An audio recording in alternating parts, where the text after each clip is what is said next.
د عمر ابن الخطاب رضی الله عنه سیرت بیانېدو. من خبره دا شروع کړې وه چې عمر ابن الخطاب رضی الله عنه په هره غزا کې د رسول صلی الله علیه وسلم سره شریک شوی دی او کله رسول صلی الله علیه وسلم دیم لېږلی دی د څه کسانو سره او مشر کړی پې دی. او په کې خبره موږ د بنو المستلق د غزا پورې کړې وه چې کله هغه انصاري او مهاجري په منځ کې خبرې اترې واوړېدې او عبدالله ابن ابی ابن سلول په هغه ټیم ګستاخي د رسول صلی الله علیه وسلم او د مسلمانانو کړې وه. د حدیبیې غزا او بیا درته دا خبره کوم چې د څومره غزاګانې او واقعي چې ذکر کېږي موږ تفصیل د هغې نه بیانو. تفصیل د هغې د رسول صلی الله علیه وسلم په سیرت کې به اوري. دلته که موږ د هرې خبرې بیا تفصیل بیانو د ابوبکر په سیرت کې او بیا د عمر او بیا عثمان او بیا د هر یو په سیرت کې بیا بیانو، دا خو کلونو کې هم دا خبرې نه ختمېږي. نو رضی الله عنهم د څومره صحابه کرام چې ما ذکر کړو دوی نه علاوه د دوی په سیرت کې چې کله یو واقعه ذکر کېږي نو په هغه واقعه کې صرف هغه ځای ذکر کېږي چې د کس سره تعلق وي، د دې خبرې د ثابتولو لپاره چې دی په دې واقعه کې و یا یو د ده یو ایماني جدا واقعه را پېښه شوي د هغې ذکر کېږي فقط. حدیبیې غزا او یا صلح د حدیبیې ورته هم ویلی کېږي یا واقعه د حدیبیې، مسلمانانو چې صلح کړې وه د مشرکانو سره او تفصیل تاسو ته معلوم دی. کله چې رسول صلی الله علیه وسلم حدیبیې ته ورسېدو اراده ده وکړه چې د مکې ته یو کس ولیږي چې هغه د قریشو د سردارانو سره خبره وکړي چې رسول صلی الله علیه وسلم او مسلمانان عمرې له راغلي دي، د هغوی اراده د جنګ نشته. د دې خبرې د وضاحت لپاره نو د دې لپاره عمر بن خطاب رضی الله عنه غوره کړو. نو هغه چې کله رسول صلی الله علیه وسلم ولې دا ذمهواري ورکړه نو ورته ویې یا رسول الله، ای د الله پیغمبره، قد عرفت قریش عداوتي ایاها وغلظتي علیها. د الله رسول وی قریش زما دشمني د هغوی سره پیژني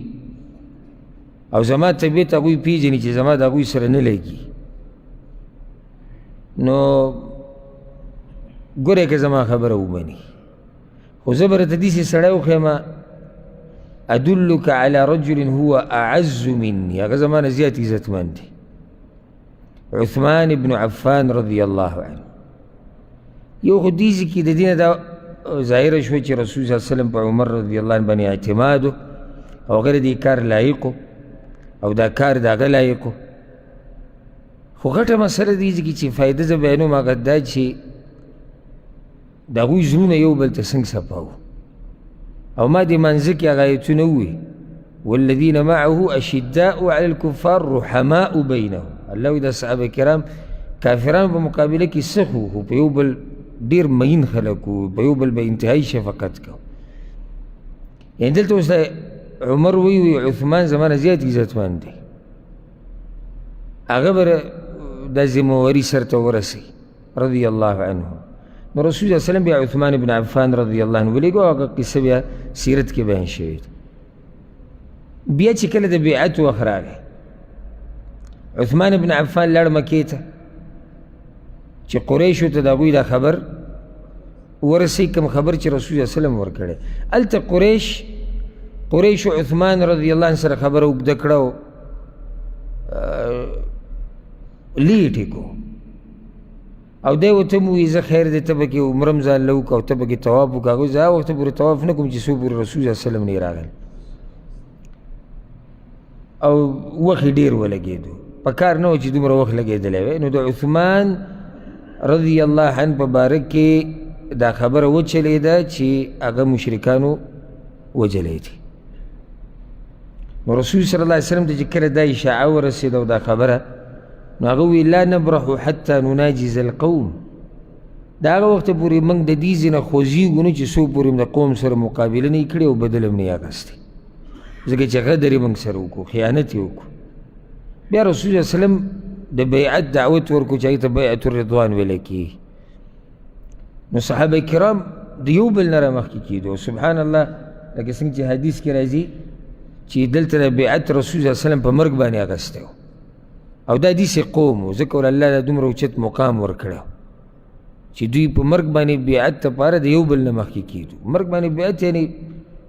چې زموږ سر پکې قربانېږي هغه به قربانو، خو بدل به حالو. نو په دغه ټیم کې عمر بن خطاب رضی الله عنه بیعت کړی و د رسول صلی الله علیه وسلم سره، دا تقریبا 1400 کسان. دې ته بیعت الرضوان وایي. بیعت الرضوان ورته ولې وایي؟ چې الله رب العزت د دغه کسانو نه راضي شوی و کومو چې د رسول صلی الله علیه وسلم سره بیعت کړی، بلکې د هغوی په باره کې الله رب العزت په قرآن کریم کې آیت نازل کړی په سورة الفتح کې، لقد رضي الله عن المؤمنين إذ يبايعونك تحت الشجرة فعلم ما في قلوبهم فأنزل السكينة عليهم وأثابهم فتحا قريبا. الله راضي دی د هغه مؤمنانو نه چې تا سره بیعت کوو د ونې لاندې. الله ته وایي د هغوی الله وایي ما ته د هغوی د زړونو حال معلوم و، ځکه مې سکینت او اطمینان د هغوی په زړونو راکوز کړه، او د دې په بدل کې الله وایي ما هغوی له نږدې فتحه ورکړې وه. کوم ځای کې؟ د خیبر فتحه. بارک الله فیک. دا یو تحفه وه د الله له طرف نه. نو په دې کې عمر رضی الله عنه،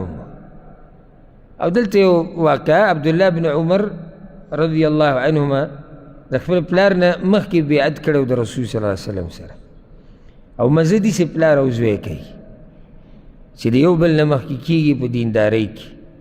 او مزه داسې ورورولي کوي او داسې خپلولي کوي او داسې ملګرتیا کوي چې لږ دې راګرم کړي د الله د دین دپاره، چې ته کېري نه زما د چا سره، نو بس سړی پښیمانه شي چې یاره زه خو به دنیا کې ډېر شاته پاتې شوی یم، دا خو د دنیا ټوله زما نه مخکې تلې. هغه دینداري خو پرېږده، یعنې د هغې نه خو به دله بلکل توجه وواړئ. ښه څنګه او کاروبار څنګه، حالات څه دي، سعودي عرب کې څه قیصه ده، ملک کې حالات څه دي، او دا به کېږي څه، او مستقبل څه دی. هلکه ډېره دینداري سړی کې هغې نه دي وباسي. ملګری داسې ساته، خپل داسې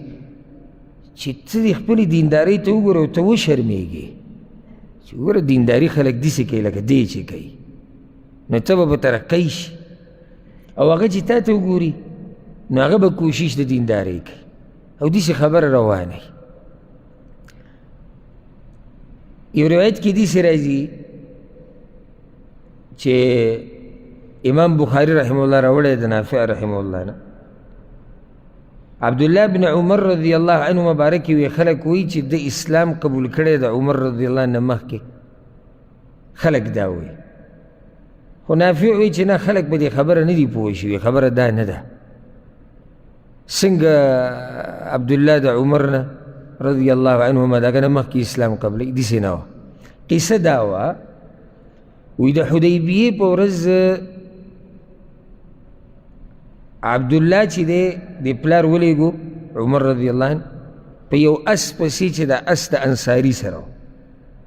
وی دا اس مال راوله د هغه نه، ځکه چې ځان یې تیارو د جنګ دپاره. وعمر یستلئم للقتال، زغره یې اچوله په هغې کې مصروف او ځان یې تیارو، ځکه چې هلته بیعت په مرګ باندې کېدو. نو وی زما د مال دغه کس نه اس راوله، د زوی پسې ولیږو. دی چې کله لاړه په دغه کس پسې چې اس ترې راولي، رسول الله وسلم بیعت شروع کړی د ونې لاندې، او عمر رضی الله عنه پته نه وه چې بیعت شروع شوی دی. نو عبدالله اول د رسول الله سره بیعت وکړو، بیا لاړ بیا اس راواغېستو، بیا پلار لاس بوت، او ورته یې وویل هلته خلکو بیعتونه شروع کړي، ته دلته. نو بیا په منډه لاړ، فانطلقه، په منډه لاړو حتی بایع رسول الله صلی الله علیه وسلم، تر دې چې بیعت د رسول صلی الله علیه وسلم سره وکړو. نو دې زوی د پلار نه مخکې بیعت کړی په مرګ باندې، او بیا بس پلار بیعت کړی دی. عمر رضی الله عنه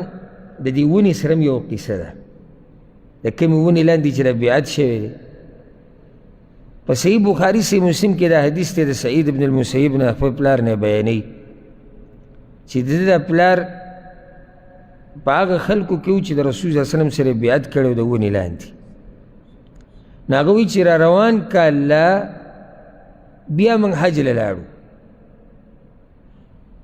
فخفي علینا مکانها، نو هغه ځای زموږ نه ورک شو،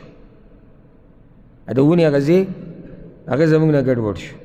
امام بخاري و روایت داسې هم راوړ، عبدالله بن عمر وایي را روان کال بیا د دوو کسانو په هغه ونه اتفاق نه راتلو چې کومه ونه وه چې هغې لاندې موږ بیعت کړی وی فکانت رحمة من الله، دا د الله رحمت و چې د ونې دا ځای زموږ نه ورک کړو. او اوس چې د سعودي عرب حکومت راولګي دې څه نښه مخه لږه پټه راپټه کړي، یاره وایي دا ظالمان به الله له ګوره څه جواب ورکوي، موږ به پورې لږ نښتې وې، موږ به سټلې وې، موږ به ترې خاورې وړی وې، موږ به چېرته یا رسول الله مدد ویلی وې، موږ به چېرته سجدې لګولې وې قبر ته، موږ به ورسره سیلفیانې تصویران ویستې وې، موږ به هلته پراته وې، موږ به عمره څه کول؟ هغه وایي دا ظالمان څه پرېږدي وایي. کور عبدالله بن عمر وایي فکانت رحمة من الله، د ونې د ورکېده رحمت د الله له طرف. او په دې باندې بیا علماو خبرې کړي دې حدیث په شرح کې، لکه امام ابن حجر رحمه الله په فتح الباري کې وی حکمت په دې کې څه چې الله دې دا ځای ورک کو چې خلک په فتنه کې پرې نه اوسي. او وی که چېرته پاتې شوی دا د هغه الفاظ دي، په خپله زمانه کې دا وایي، یعنی د نن نه تقریبا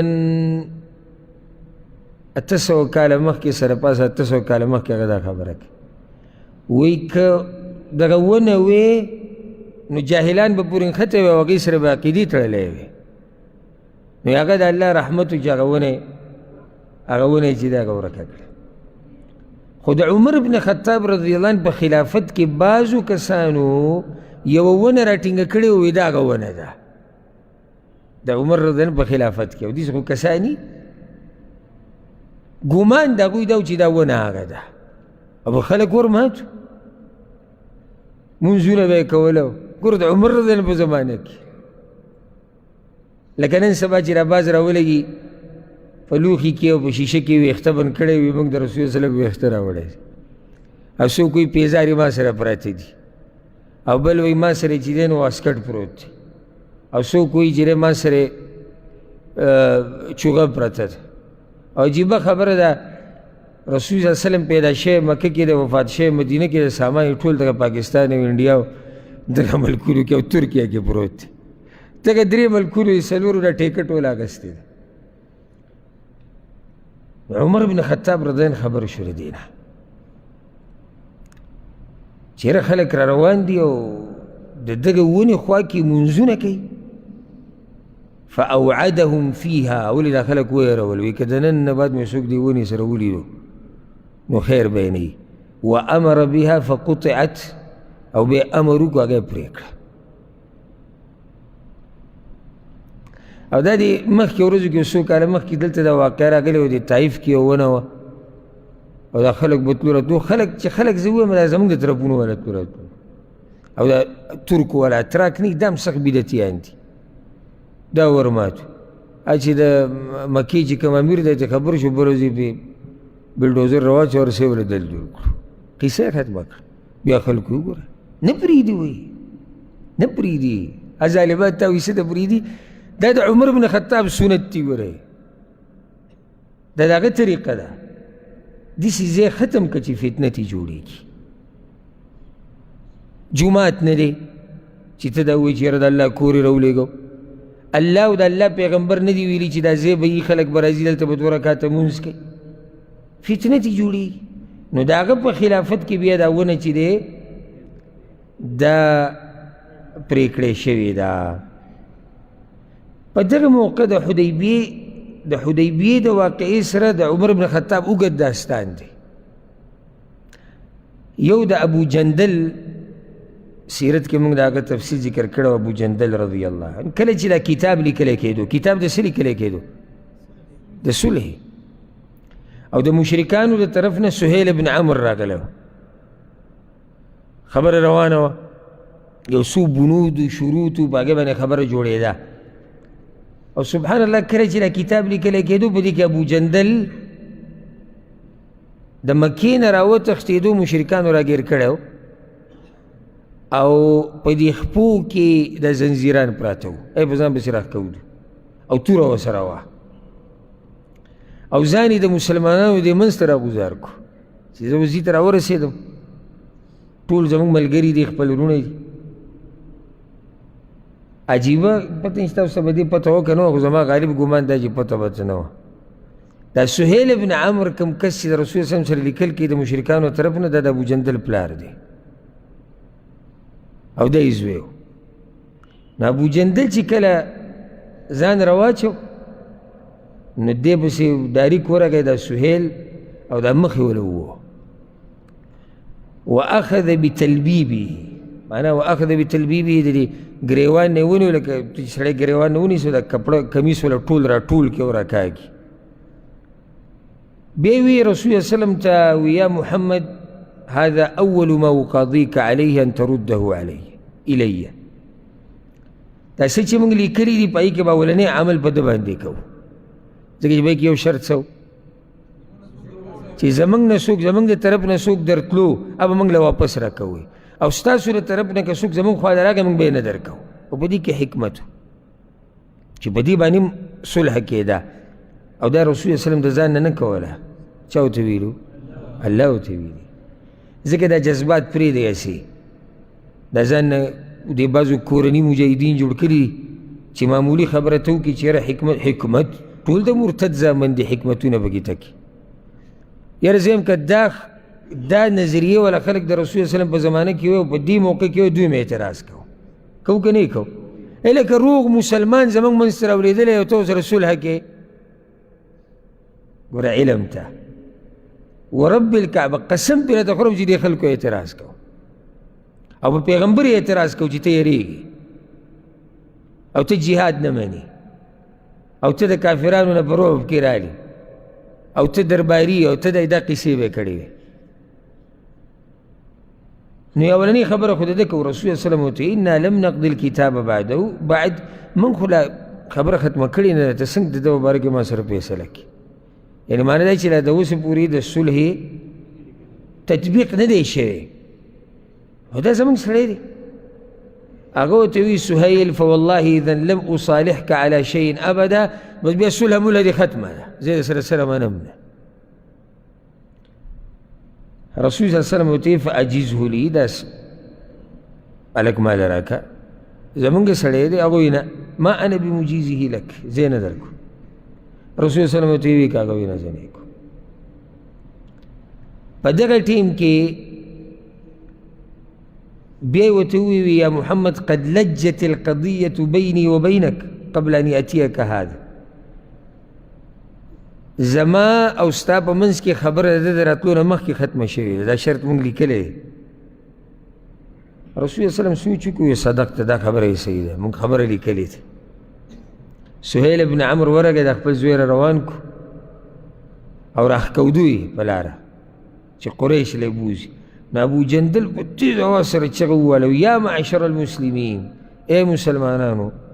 ارد الى المشرکین وقد جئت مسلما یعنی زه خو مسلمان ستاسو منځ له راغلی یم چې تاسو زما مرسته وکړي ما بیا مشرکان له بوځي څومره تکلیفونه یې ما له راکړي دي څومره سخت ډېرې سختې ده تېرې کړې رسول صلی الله علیه وسلم ورته یا ابا جندل اصبر واحتسب صبر کوه د الله نه اجر غواړه یاره که دا خلک وی په رسول وسلم به یې څه فتوه لګولې خیر هم دې نقطې ته که نه فایده د علماو سره د ناستې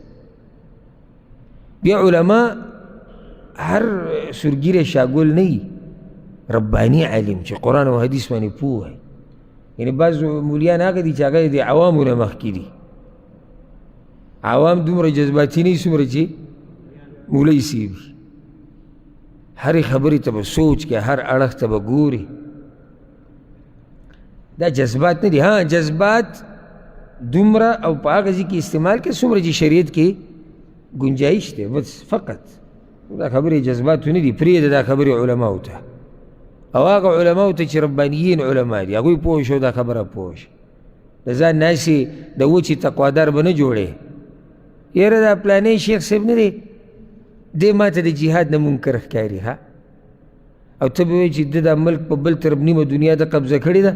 او نیمې ته اراده ده یو میاشت بعد پې ورځي. دا د دیرو، دا د موبایلو، دا د بیټکونو قصې نه دي، دا علم غواړي، او داسې علم جوور علم، دا نه چې صرف مدرسې نه فارغ یم زه مولوي صاحب یم زه مفتي صاحب یم، پوهه یې په قرآن او په حدیث باندې. رسول صلی الله علیه وسلم ورته اصبر واحتسب، ابو جندل صبر کوه صبر، فإن الله جاعل لك ولمن معك من المستضعفين فرجا ومخرجا، الله به تعالی یو لار راوباسي. ګورې او دا نور ملګري چې تا سره مکه کې دي کمزوري هغوی له یو لار راوباسي. انا قد عقدنا بیننا وبین القوم صلحا، موږ د قوم سره صلح کړې ده، موږ خبره کړې ده. فاعطیناهم علی ذلک واعطونا علیه عهدا، هغې ورسره موږ لوز کړی چې سر ته به یې رسو، او هغوی زموږ سره لوز کړی دی. وانا لن نقدر بهم، او موږ غدر نه کوو چې کله لوز وکړو. زده که دا خبره ها، غدر به د کافر سره هم نه کوي چې کله دې خبره وکړه او سر ته رسې. دیزی که عمر بن خطاب رضی اللہ عنہ راپاسېدی، چیزه ته هر واقع بیانوم نو په هغې کې به د ده ذکر راځي. راپاسېدو په ابو جندل پسې لاړ، او پلار روان کړی دی، راکاږي دی ګریوان او زنځیرانو ته پراته دي، دی ورسره په خوا کې روان دی. وی اصبر یا ابا جندل، صبر کوه، فإنما هم المشركون، دا خو مشرکان دي. وإنما دم أحدهم دم كلب، د دوی وینه او د سپي وینه یو شی دی. ويدني قائم السيف منه، او د تورې دا لاس کې نه نیو ده، دی د ابو جندل ته نږدې کړی ده سره توره ده خپله، یعنې چې دی به تکه توره راوالي زمانه موږ به خبره کوو چې موږ خو څه نه دي کړی، او دم داسې نو موږ خو چا چې لوز کړی خو څه نه دي کړي.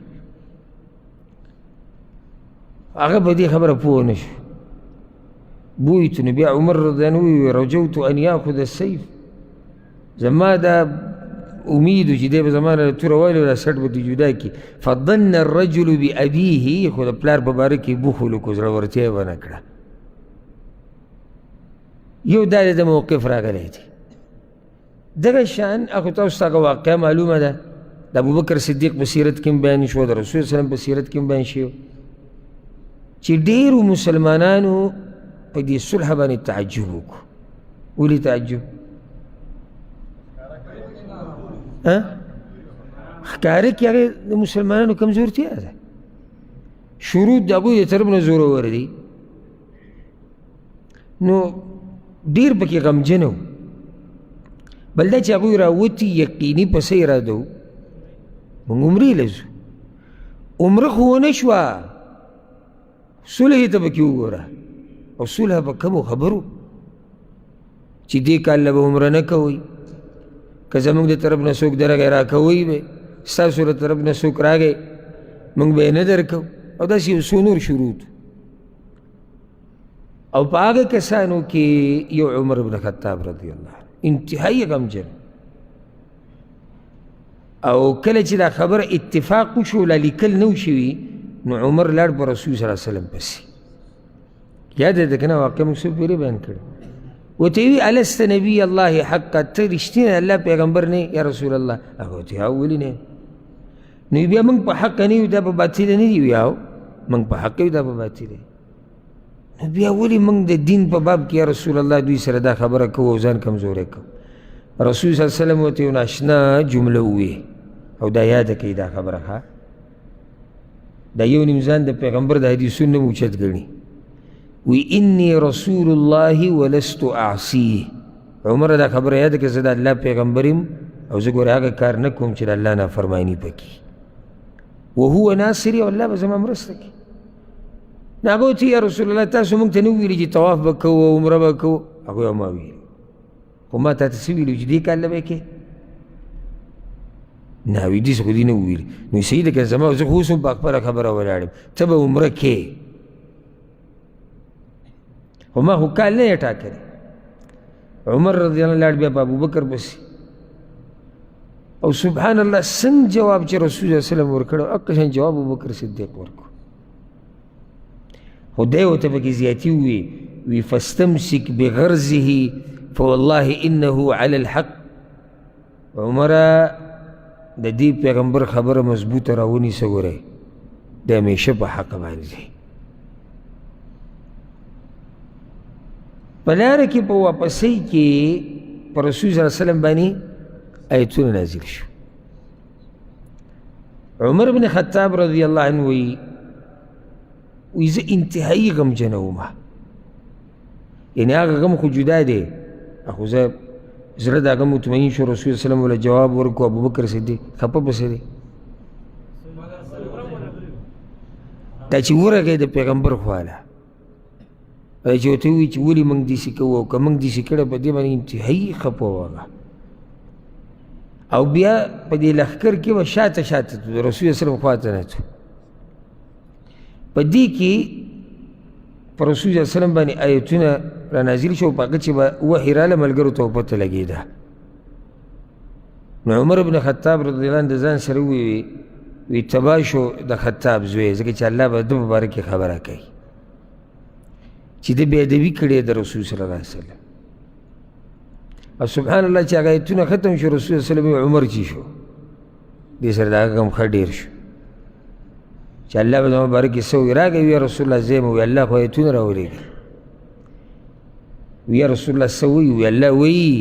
إنا فتحنا لك فتحا مبينا ليغفر لك الله ما تقدم من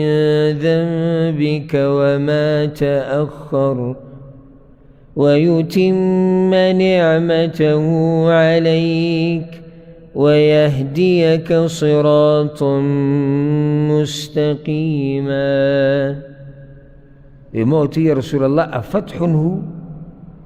إن فتح ودا الصلح حديبية رسول صلى الله عليه وسلم الذي تفتح به. فطابت نفس عمر، عمر رضي الله عنه بالكل مطمئن شو بدي خبره خدا بيبي سبحان الله ده مرق بورها.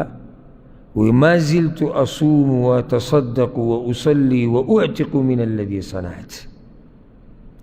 وإذا غورزي نوالا او د وسه پورې د مرګ پورې باغه دا خبره کوله وي زه روجې نیسم، نفلي صدقې ورکوم، نفلي منځونه کوم، غلامان ازادوم، چې الله راته دغه خبره ماف کړي دا کومه زما د خولې نه وتې وه. بیا غزا د خیبر عمر بن خطاب رضی الله عنه په کې او په کې هغه مشهوره واقعه تاسو ته انشاءالله یادی چې رسول صلی الله علیه وسلم به د هر جنگ دپاره یو کس له جنډه ورکوله. نو کله چې دا خیبر ته مسلمانان ورسېدو او 10مه شپه یې وه، په خیبر کې 10مه شپه وه، نو رسول صلی الله علیه وسلم د شپې ملګرو ته وویل اعطین الرایة غدا رجلا، سهار به زه یو سړي له دا جنډه ورکو. او دا ټکی ډېر مزه کوي دې سړي پورې، سهار به یو سړي له ورکو. او دا هغه سړي دي چې من المؤمنین رجال، دا په سړو کې سړي دي او دوی سره دا سړی ټکی مزه کوي. یو وي ذکر یا مذکر او یو وي سړی. نو مذکر او مؤنث چې موږ وایو یا ذکر انثی، دا په څاروو کې وي، ځناورو کې وي، انسانانو کې وي، پیریانو کې یو سړی هغه چې هغه ای مذکر ای ذکر خو دغه مطابق سړی ای کاری د سړیتوب وي. او که زه دا ووایم غلوبه نه انشاءالله چې زمونږ دا زمانه تقریبا د قحط الرجال زمانه ده، د سړو قحط دی. سړی به وجود مو ډېر ناست دی، سرونو ته وګوره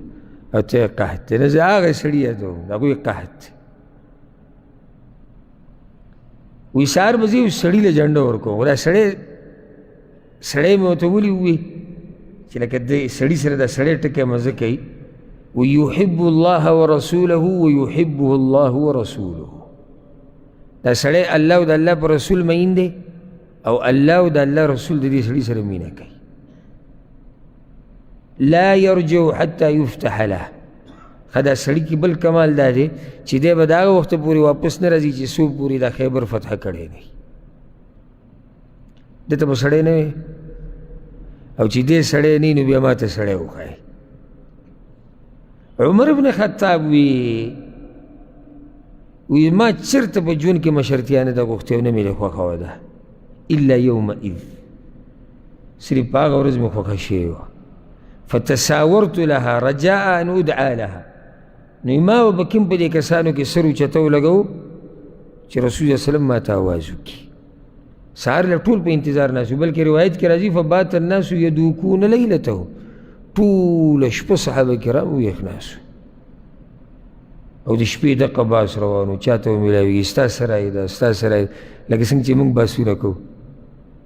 څه باره کې دنیا په باره کې هغوی دغه باسو د شپې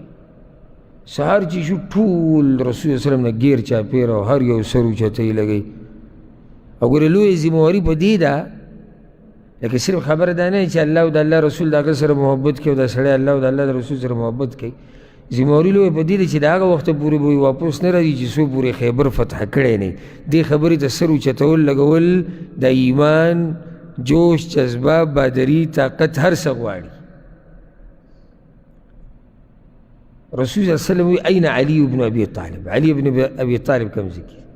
هغه ته یا رسول الله هغه سبحان الله چې الله یو کار کوي هغه غاړې ته ناست سترګو کې څه مسله وه محمد ابن مسلمه پسې ورغی او له لاس نه نیولې ور یې وستو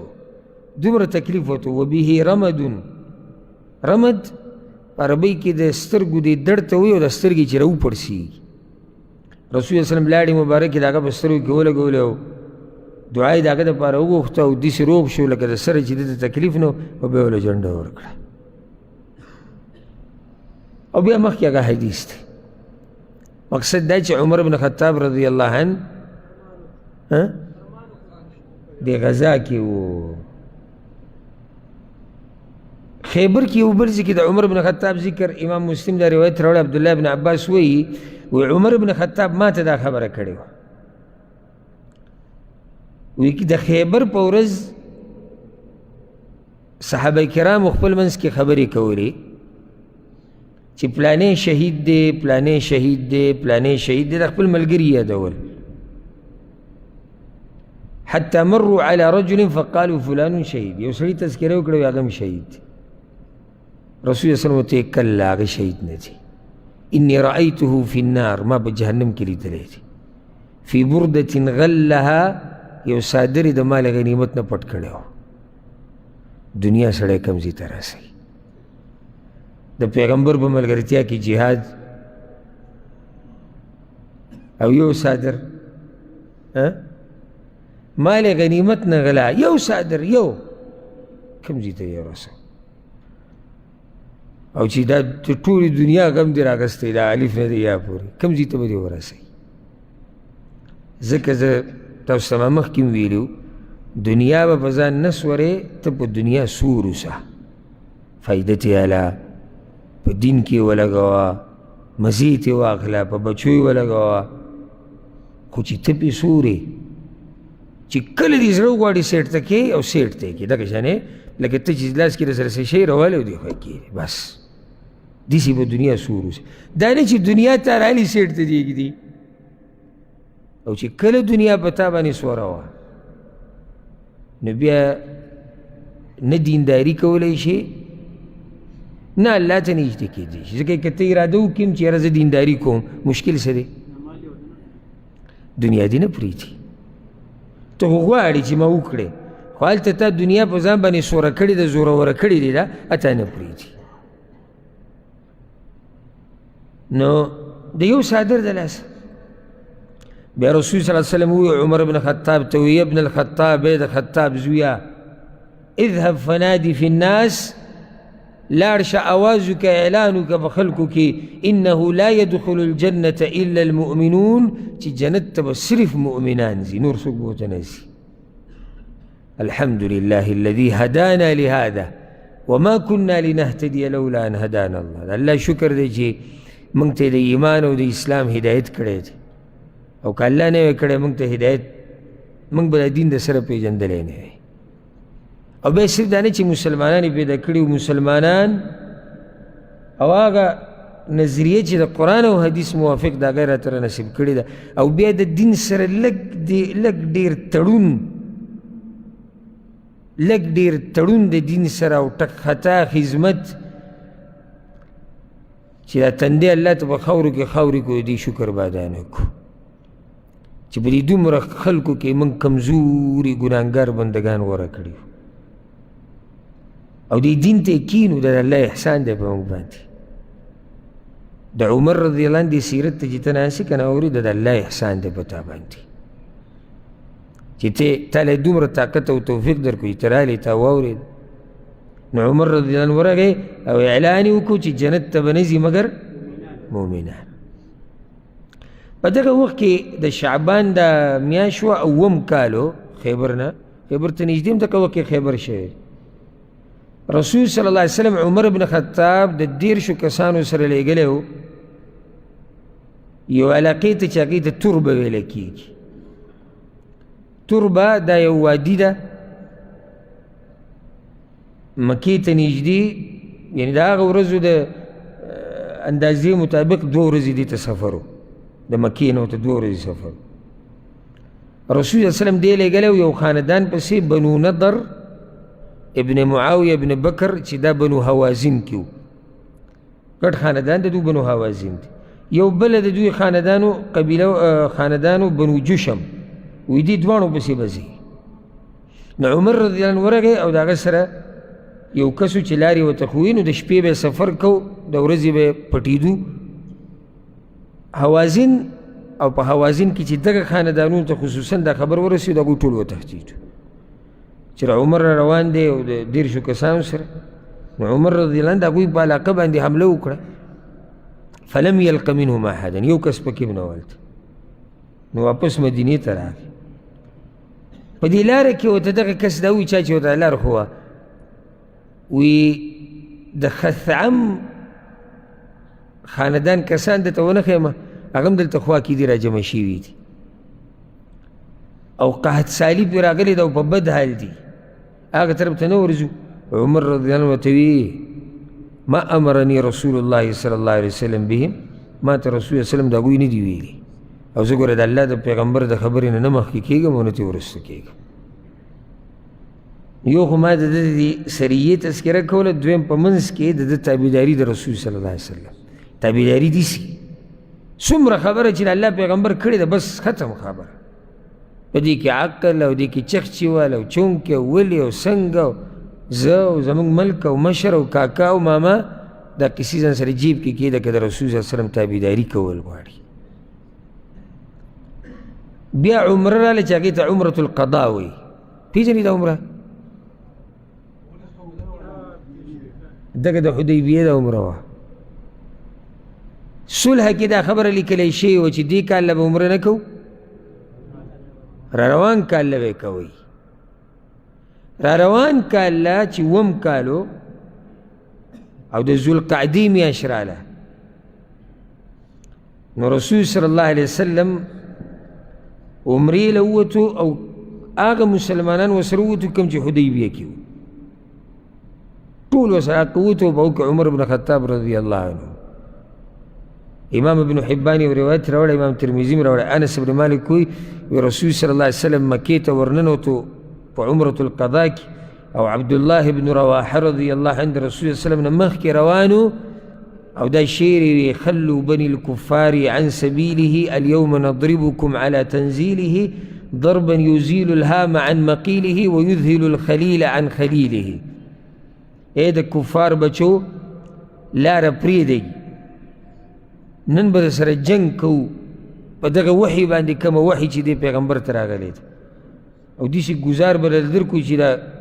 کوپړۍ به دله 2 ټوټې کړو او داسې ګزار به دله درکړو چې هغه ګزار ملګری د ملګري نه او خپل د خپل نه جدا کوي. نو عمر رضی الله عنه ورته یا ابن رواحه، ای د رواحه زویه، بین یدی رسول الله صلی الله علیه وسلم، ته د پیغمبر په مخ کې لګیا دا قصې کې، وفي حرم الله، او په حرم کې لګیا د جنگ خبره کې او دا کې. رسول الله صلی الله علیه وسلم ورته خل عنه یا عمر، عمر غلی شه، فلهي اسرع فيهم من نطح النبل، دا د ده شیرونه نه دي، دا ګورې د غشو د ګزارونو نه زیات سختي په دې مشرکانو باندې پرېږدي چې لګیا یې ووایي. نو عمر بن خطاب رضی الله عنه په عمرة القضاء کې د رسول صلی الله علیه وسلم سره و. بیا غټه واقعه او دا زه ترتیبوار تاسو ته ذکر کوم، فتح مکه راغلی ده 8م کال د هجرۍ کې، او په هغې کې د عمر بن خطاب رضی الله عنه ډېرې واقعې او مواقف دي چې څو به ترې ذکر کړو.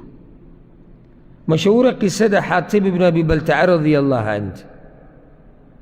په صحیح بخاري سے مسلم کې د روایت ته د علي رضی الله عنه وی رسول صلی الله علیه وسلم زه ولېږلم او الزبیر بن العوام او ابو مرثد الغنوي، یو روایت کې راځي مقداد بن عمرو، وی موږ یې ولېږلو درې واړه، او راته رسول صلی الله علیه وسلم وایي چې حتی تأتوا روضة خاخ، او علاقې ورته وښو چې هغې ته روضة خاخ ویله کېږي. هلته یو زنانه ده د مشرکانو او د هغې سره یو خط دی چې حاطب ابن ابي بلتعه رضی الله عنه لیکلی د مشرکانو ته، الله ولا دا خبر ورکو. نو هغه خط ماله راوړی. علي رضی الله عنه وایي موږ ورلو او په هغه ځای کې موږ هغه زنانه ومونده او سورلۍ موږ د هغې کېنوله، موږ ورته وایي چې این الکتاب الذي معک، هغه خط چې شو هغې ما سره خو هېڅ نشته. موږ د هغې هغه ځای ټول وکتو راوکتو خو موږ ته میلاو نه شو. بیا ورله دمکي ورکړه، ویېروله، نو هغې د بڼې نه هغه خط راوویستو. موږ چې هغه خط راوړو رسول صلی الله علیه وسلم نه به هغې کې حاطب رضی الله عنه لیکلي وو مکې والو ته، او د رسول صلی الله علیه وسلم خو اراده وه فتح مکې په موقع باندې، ځکه چې صلح شوې وه او په صلح کې مشرکانو غدر وکړو. نو د رسول صلی الله علیه وسلم اراده وه چې ناڅاپي حمله وکړي په مکې والو باندې، څوک به خبر نه ورکوي. او حاتم څه لیکلي دي، قریشو له خبر ورکړی دی چې ګوره داسې اراده ده د مسلمانانو. رسول صلی الله علیه وسلم چې خط وکتو نو ورته یا حاتب ما حملک علی ما صنعت، دا کار تا ولې کړی دی؟ هغه ورته لا تعجل علیه یا رسول الله، د الله پیغمبره تعدي به نه کوې، به فیصله کړي. زه داسې سړی یم چې زه په قریشو کې نه یم، زه د قریشو سره حلیف وم. ما تاسو ته دا خبره یو پیر ذکر کړې وه چې پخوا به داسې و چې دا یو سړی به د یو قوم نه و، هلته به اوسېدو، نو هغه به د هغه قوم سره یا د هغه قوم د یو خاندان سره ملګری شو، د هغوی سره به قسم وکړو چې زه به دوی ملګری یم، نو زه به د دوی سره یم، نو بیا به قوم او خاندان د دې سړي دفاع کوي.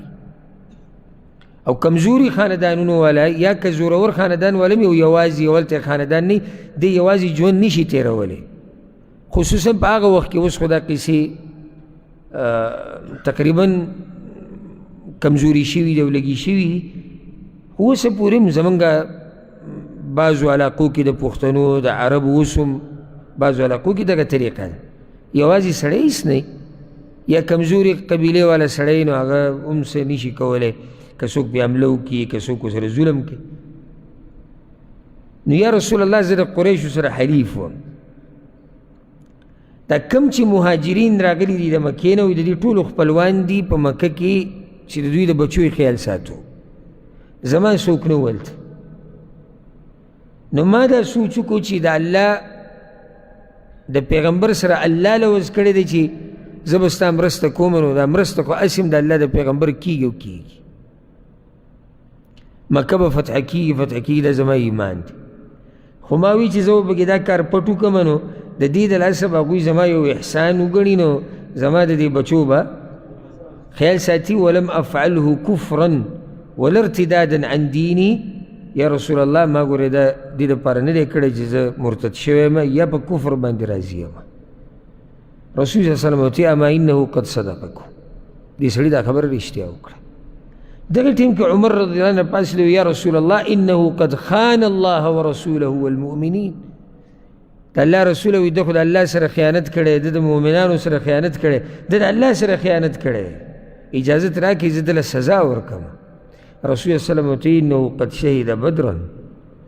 دی ګورې د بدر په غزا کې و، زموږ ملګری و. او وایي تا ته دا پته شتي عمره بدر والا ته الله ویلي اعملوا ما شئتم فقد غفرت لكم، تاسو چې څه کوئ کوئ ما تاسو هسې هم بخلي. وایي فدمعت عینا عمر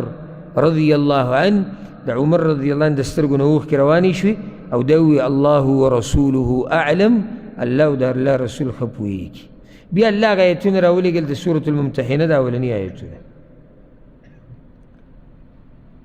دې ځکه هم ګوره خبره د جذباتو نه ده. یعنی حاتب رضی الله عنه په دې کار سره دا کار ظاهره کې کفر دی، د کفارو ملګرتیا یې کړې ده که نه، خو هغه پرې نه دی کافر شوی. نو ډایرکټ به په سړي باندې فتوا نه لګې، تحقیق به کې، تپوس به کې، او بیا فتوا هم لګول د علماو کار دی، ربانیینو علماو. دا نه چې تا ځان سره مهر یخودی جیب کې او په اسلام کې څوک پرې نه دي. مونږ کوشش دا کوو، مونږ وایو الله چې د اسلام ته خلک راننوتی. د بعضو کوشش څه دی چې دا لږ ډېر پکې دي چې دا دې په څه طریقه وباسو. نو چې خوځي بس کافر کوي دي، چې خوځي یو تا کافر کوي. دا اوس یعنی د سوچ مقام دی چې هره خبره کې خصوصاً هغه مسله کې چې وینې پکې تویېږي، په دې کې د یو سړی د خپلو خواهشاتو مطابق فتوې ورکوي. او ځکه د جهاد دا مسلې د فقه په کتابونو کې ټول نه اخره کې راځي، کتاب الجهاد. نو د دې مبارک یو شاګرد د عالم نه تپوس کړی،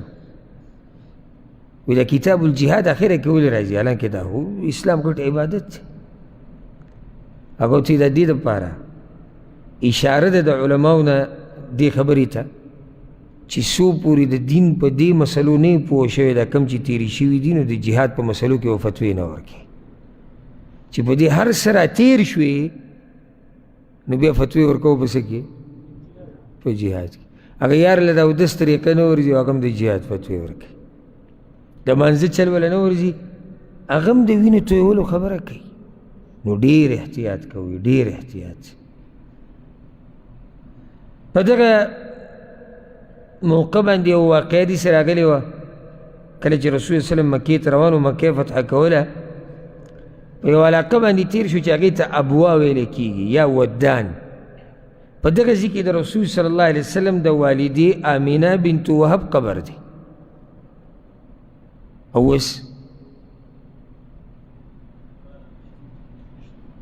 قبر نشتی،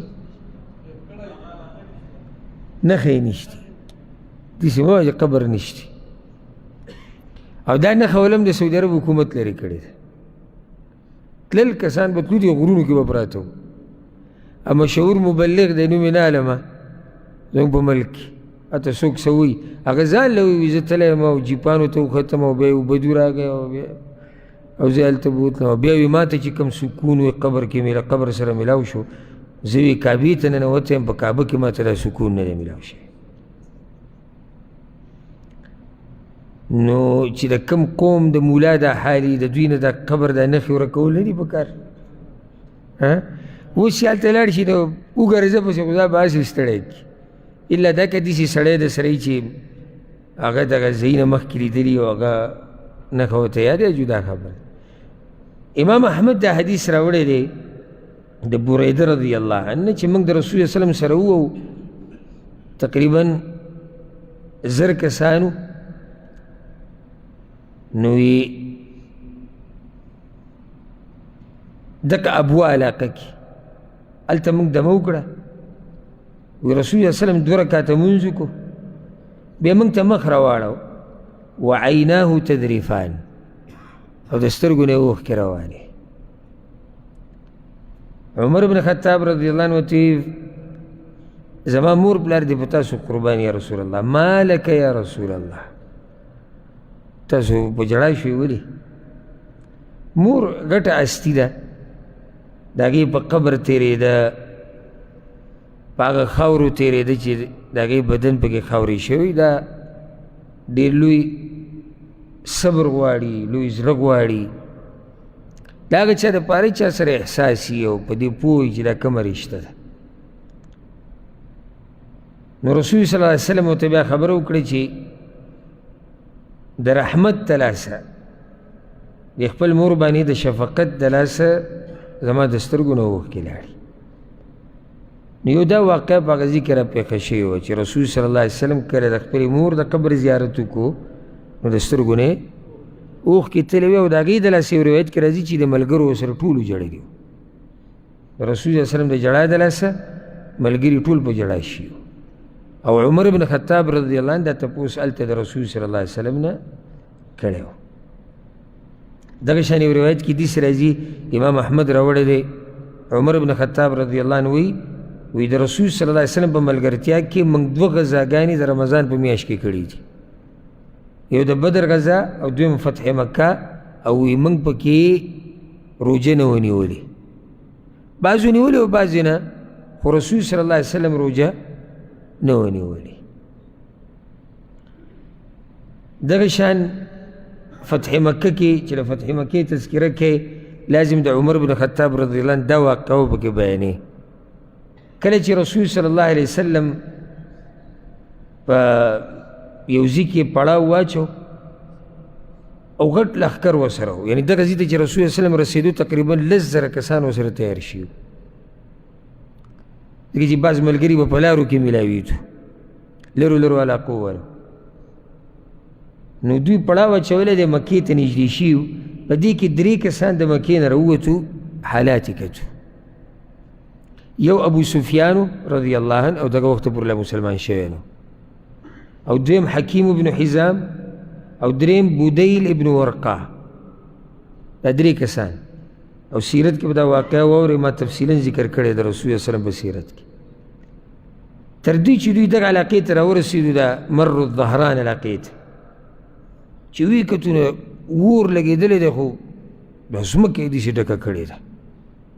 پخوا به دغه اور لګېدو، یو ځای کې به پړاو واچولی شو، لرې نه به پته لګېده چې دلته خلک دي. نو هغوی په یره کې شو. ابو سفیان تپوس وکړو، وایي تا څه قیسه ده؟ نو بودیل ورته ووایي هذا نیران بن عمرو،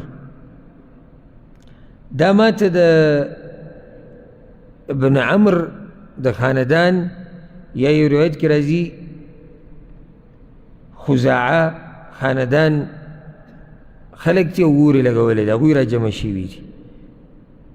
نو ابو سفیان ورته ووایي هغوی د دې نه کمزوري دي، او دومره خو هغوی نه دي، او نه یې دومره زور دی چې دومره را جمع شوي دي او دا اور یې لګولی دی. په دغه ټیم کې عباس رضی الله عنه د رسول صلی الله علیه وسلم تره،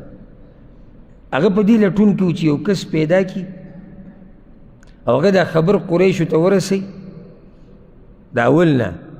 چې ګورې بس هار ومنئ، شکست قبول کوي او جنګ ونه کوي. ګورې یو داسې غټ لښکر د پسې را روان دی، او هغسې مکې ته نږدې شي. نو ابو سفیان خبرې کولې رضی الله عنه د دې ملګرو سره، او د ده د اواز عباس رضی الله عنه واورېدو. نو عباس ورته اواز وکړو یا ابا حنظله. ابو سفیان د هغه د اواز وپېژندو، وی ابوالفضل، ته ابوالفضل؟ هغه وی ها. ما وراءک، قصه څه ده؟ هغه ورته وی ابو سفیان هلاکت دی. دا تاسو چې تپوس کوئ د څه مبارک او د خلکو مبارک او د اور یې لګولی دی، هذا رسول الله صلی الله علیه وسلم فی الناس، دا پیغمبر صلی الله علیه وسلم راغلی دی او د دوی په دې منځ کې دی. وا صباح قریش والله، په قریش چې کوم سحر را روان دی که نه، ډېر بدترین سحر پرې را روان دی. دا خبره یاده کړه. ابو سفیان ورته وایي نو لار د وتو او لار د بچ کېدو څه ده؟ هغه ورته وایي یو خبره یاده کړه، یا تپوس یې ته اول دا وکړو چې اراده یې څه ده د رسول صلی الله علیه وسلم؟ وی اراده خو یې دا ده که وموندې نو دا سټ دله دې بدن نه جدا کوي، خو داسې کار وکړه راځه زما سره په دې سورلۍ باندې راسور شه او قچر ورسره په قچر باندې سور او قچر هم د رسول صلی الله علیه وسلم وایي راځه په دې راسور شه زه د پیغمبر صلی الله علیه وسلم له وړم او د هغه نه به دله امن او امان راوالم دقه یوه لار ده بله لار د بچ کېدو نشتي ابو سفیان ورخوت ابو سفیان ډېر هوښیار سړی و رضی الله عنه یعنې دې ټیم کې ګورې هغه د جذباتو کار نه دی کړی چې را دي شي او وبه ګورو نه دا ډېر پوه خلک دي ډېر هوښیار خلک دي ورته پته ده چې 10,000 کسان دي بیا د هغوی جذبه ورته معلومه ده مخکې جنګونه شوي دي یو بل ته مخامخ شوي دي بل دا چې په مکه باندې به راځي د دوی په علاقه باندې به راځي دا هر څه هغه ته پته ونه و هغه دې سورلۍ ته وروکتو حکیم ابن حزام او بدیل هغوی مکې ته واپس لاړ اوس عباس رضی الله عنه وی مسلمانانو ځای په ځای ځان له اور لګولی و چې په هر ټولګي به تېرېدم نو هر یو به چغې ویلی وي دا څوک دی نو بیا چې به د رسول صلی الله علیه وسلم دا قچر ولیدو نو وی ښه عم رسول الله صلی الله علیه وسلم علی بغلته د رسول صلی الله علیه وسلم تره دی او په قچر د رسول صلی الله علیه وسلم باندې سور دی لکه چې هر یو به تعجب وکړي چې رسول صلی الله علیه وسلم که دی خو روان دی لکه چې سورلۍ هغوی پېژنده وی تر دې چې په عمر بن خطاب رضی الله باندې تېر شوم هغه مو اور لګولی وی چې تشي لرې نه وکتو وی من هذا څوک دی وی نو وی رانږدې شو ماته وی چې ابو سفیان یې څنګه ولیدو وی ابو سفیان عدو الله د الله دشمن د الله شکر دی وی چې بغیر د لوز نه لوزونه خو ختم شوي دي ځکه چې لوز هغوی مات کړی و که نه مشرکان وی د الله شکر دی چې لوز موز پکې په منځ کې نشتي نن به ستا هم پته لګي او زما به هم پته لګي نو دغه وی د عباس رضی الله عنه او وی منډې کړې په رسول صلی الله علیه وسلم پسې اجازت یې ترې اخیستو هر کار د هغه په اجازت د څه د ابو سفیان د وجلو وی چې ده منډې کړې ما هم دې سورلۍ له زور ورکو او وی چې رسول صلی الله علیه وسلم له ورسېدم نو دومره تعدیم یې کوله چې د دې سورلۍ نه مې ورود انګریزان مې ورغوزار کړو رسول الله صلی الله علیه وسلم ته چې د نه مخکې شه وی چې څنګه زه ورغلم رسول الله صلی الله علیه وسلم خواله دی که عمر رضی الله راغی وی یا رسول الله د الله پیغمبره ابو سفیان دی الله زما لاس له راکړی دی بغیر د لوز او عقد او عهد او د صلح نه که ستاسو اجازت وي چې د نه خو دا بدل والم ځکه چې همیشه دی د مسلمانانو خلاف وي وی ما ورته چې یا رسول الله زه به خبره وکړم هغه وایي چې وکړه وی ما چې یا رسول الله ما دله امن او امان ورکړی دی ما راوستی دی بیا رسول صلی الله علیه وسلم وایي کښېنه چې امن او امان دې ورکړی دا د سړیتوب خبرې دي ښه او زه ډېر په دې باندې خفه یم او غمجن یم چې نن سبا زموږ په معاشره کې دا قسمه خبرې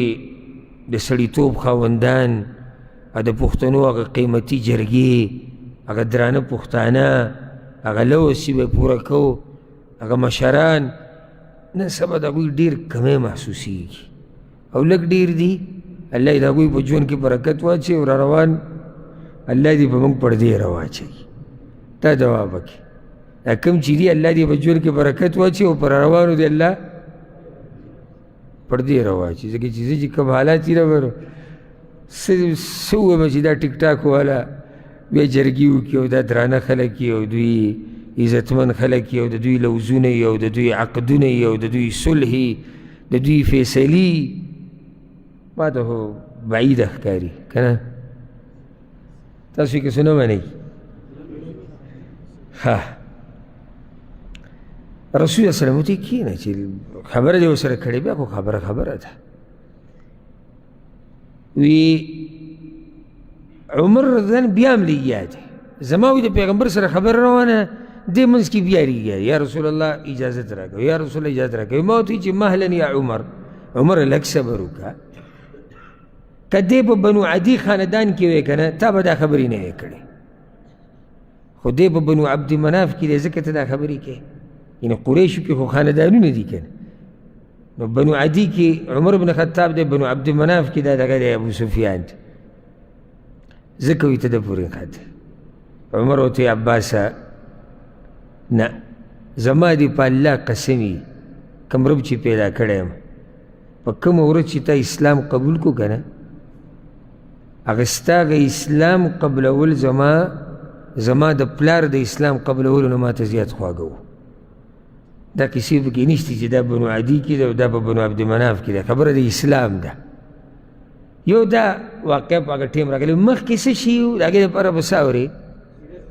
سیرت د رسول صلی الله علیه وسلم بیا څه شي څه نه دي هغه بیا واوره. یو بله واقعه فتح مکه کې هغه دا چې کله رسول صلی الله علیه وسلم ورسېدو امام ابو داود دا روایت راوړی دی جابر رضی الله عنه وی رسول صلی الله علیه وسلم عمر بن خطاب ته فتح مکې په ورځ ویلي چې لاړ شه او په دې کعبه کې چې څومره تصویران دي مشرکانو جوړ کړي دي هغه ټول هغه وران کړه. نو رسول الله وسلم چې کله ورننوتو نو په کعبه کې تصویر بوت موت څه شی نه و. نو دا ذمهواري رسول الله وسلم دته حواله کړی و. ښه د حنین غزا، د حنین غزا تاسو ته معلومه ده چې هغه سخته غزا وه، لویه سخته په مؤمنانو باندې راغلې وه.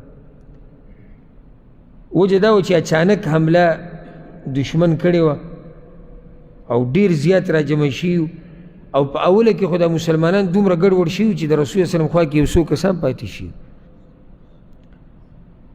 تر دې چې رسول صلی الله علیه وسلم آواز وکړو الی ایها الناس، خلکو دې طرف ته راځئ دې طرف ته راځئ، انا رسول الله، زه د الله پیغمبر یم، انا محمد بن عبدالله،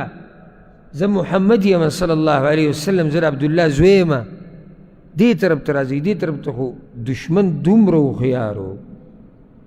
داسې حمله یې کړې وه که نه داسې حمله چې د هر طرف نه دا مسلمانان راګیر کړي، د هر طرف په د هغې سره مسلمانان انتهایي ګډوډ شي. پای کې یو غټه مسله دا هم وه چې مسلمانانو کې هغه هم ډېرو کوم کسان ډېرو نوي مسلمانان، لکه چې هلته مکه فتح شوې ده د دې داسې ډېر خلک نوي مسلمانان شوي دي، نو هغه کسان پکې ډېر زیات وو. نو ډېر کسان ګډوډ شوي وو، څه دې خوا لاړو څه اخوا ولاړو څه دې خوا شاته مخې او رسول الله وسلم به دا اواز کوو وایي دې خوا راځئ دې خوا، او دا دلالت په څه باندې کوي؟ په بادرۍ باندې. یعنی سوچ وکړه چې د کوم سړي د وجلو دپاره ټوله خبره روانه ده، هغه سړی په چغه ووایي زه دلته یم، زه محمد یم، زه د عبدالله زوی یم صلی الله علیه وسلم. خو دغه اواز ته هم د ډېرو خلکو یعنې توجه ونه تله، تر دې چې یو روایت کې راځي چې دا اوښان په یو بل باندې ورختو، اوښان په یو بل باندې ورختو. دا خو ما ورته ډډه لګولې ده لکه پښتو قالینو کې مونږ یې اورو یاره هسې څنګه دوی اخوا دې خوا شوه که زه وې ستا په دې روان سهار باندې کې پته ولګي یا د شپې تهجدو کې روان کې پته ولګي. پرېږده د حنین غزا هغه سړي وله برابر و، خو بیا هم سخته ده. او ځکه الله قرآن کې وایي لقد نصركم الله في مواطن كثيرة، الله وایي ما ګورې ستاسو ډېره مرسته کړې ده او په ډېرو ځایونو کې مې راسره کړې. ويوم حنين، او خاص کر الله وایي د حنین په ورځ مې په تاسو خاص رحم کړم. اذ اعجبتكم كثرتكم، او تاسو روان وئ او دا او تاسو وایي موږ ډېر یو دې پیرله. سبحان الله دغه پیرله چې څومره مسلمانانو دومره په یو جنګ کې نه وو. اذ اعجبتكم كثرتكم فلم تغن عنكم شيئا وضاقت عليكم الارض بما رحبت، الله وایي دا ځمکه سره د پراختیا په تاسو راتنګه شوې وه. الله وایي ما لښکرې رالیږلې وې، ما مرسته کړې وه ستاسو. نو دغه سخته راغلې وه او د رسول صلی الله علیه وسلم سره بعض صحابه کرام پاتې شوي وو چې په هغو کې یو دی عمر بن الخطاب رضی الله عنه، هغه هم په دغه ځای کې هغه موجود و، د رسول صلی الله علیه وسلم د خوا نه خوځېدلی نه و. د دې نه بعد یو واقعه حنین په غزا کې را پېښه شوې وه، هغه لږه اوږده واقعه ده، هغه به پرېږدو. را روان نشست ته منټ دوه کې نصیحت هغه دا دی، خلاصه د ټولو خبرو دا خبرې به هله موږ له فایده راکوي چې دا موږ یاد یې کړو او د دې نه درس او عبرت والو. او چې ته په دې دروازه وځې او ستا ایمان د هغه ایمان نه ډېري کوم چې په هغه وخت کې کله چې ته دې جومات ته راننوتې هله به تعالی فایده درکړي. او که دغه شی غوړ منګی سره پورې خلي نه